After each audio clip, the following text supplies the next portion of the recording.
Square minus sine square theta. ఓకేనా? ఇప్పుడు 1 plus sine theta whole square అనే విధంగా రాసుకున్నాం.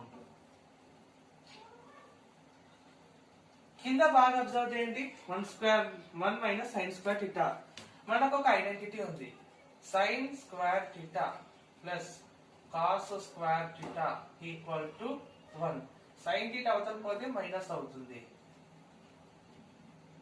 1 minus sine square theta equal to cos square theta.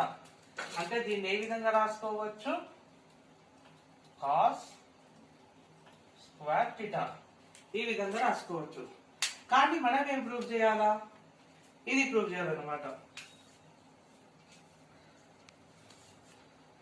ఇప్పుడు దీన్ని ఏ విధంగా రాసుకోవచ్చు అంటే, ఇప్పుడు 1 ప్లస్ సైన్ థీటా